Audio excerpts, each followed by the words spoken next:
Hi everyone, I'm Jeff with PolarPro and I'm going to be your QuartzLine filter guide today. First off, thank you very much for checking out our products and supporting our brand. So we've got these filters organized into three separate categories. We've got our general photography filters, our videography and cinematography filters, and also our long exposure photography filters. So step one is going to be determining your filter thread size. And this is indicated on every one of your lenses. It's the little circle with a line through it and then the number preceding. So that's like, this one's a 62 millimeter thread. And you'll notice that we only have 82, 77, and 67 millimeters. So if this was my only lens, I would buy the 67 millimeter filter and use one of our step-up rings to adapt to that size. If you have different size lenses in your arsenal, they're probably gonna have different thread diameters. Like this one's got a 77 millimeter, this one's also a 77, but this one's only a 62. So instead of doing that, consider just purchasing a filter set for your largest lens and using step-up rings to adapt for all these smaller ones. So now let's dive into all the different filter styles that we have. So first, our general photography filters are our circular polarizer and UV filter. So the UV is great for reducing light haze and then also acting as kind of a protection element to the front of your lens. Then we have our CP filter, circular polarizer, which is going to reduce glare, which in turn increases color saturation and contrast, kind of making your photos really pop. And that's my go-to just general photography filter. And now moving on to our videography and cinematography filters, we have our ND8, ND16, and ND64 filters. And the purpose of these is to reduce shutter speed to double your frame rate, where motion's more naturally perceived. So the ND8 filter is gonna be used when you need to reduce 3 stops of light in order to get shutter at double frame rate. The ND16 is for when you need 4 stops.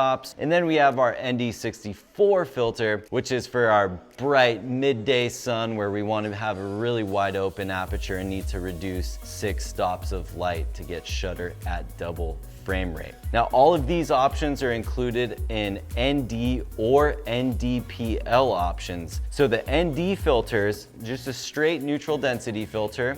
It's not going to change the color profile. It's only going to reduce the light entering in through the camera system. Whereas the NDPL filters are going to reduce light going into the camera system, but also polarize it. And that's gonna reduce glare and in turn increase color saturation and contrast, giving your videos a more kind of poppy and punchy look.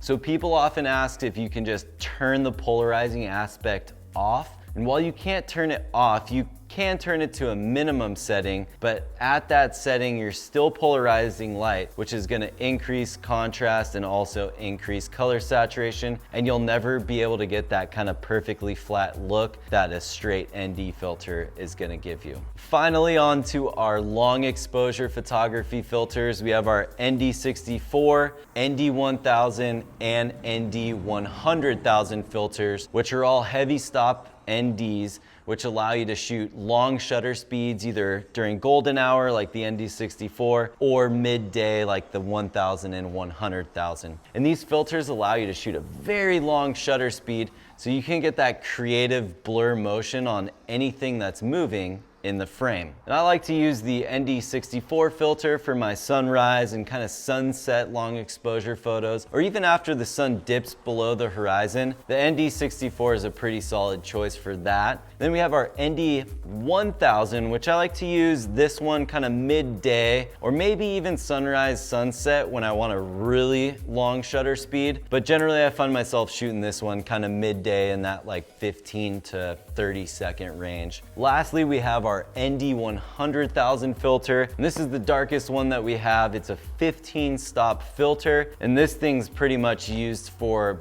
midday long exposures where you're gonna get up to probably a minute or even over, allowing you to shoot some really compelling scenes. The ND64 and the ND1000 are also available in PLs, so you get the neutral density and polarizer built into one glass element, which is gonna produce a really clean image. One note on the ND1000 filter though, is if you're shooting with a lens lower than a 24mm, it is gonna cross polarize. So if you're a landscape kind of wide angle, you're gonna wanna shoot with the ND64 instead of the 1000. But if you're shooting above a 24mm lens, the ND1000 is gonna produce some really clean polarized long exposures. And that's our entire line of QuartzLine filters. Hopefully this video helped you out. If you still have questions, go ahead and shoot our support team an email and we'll get those answered for you.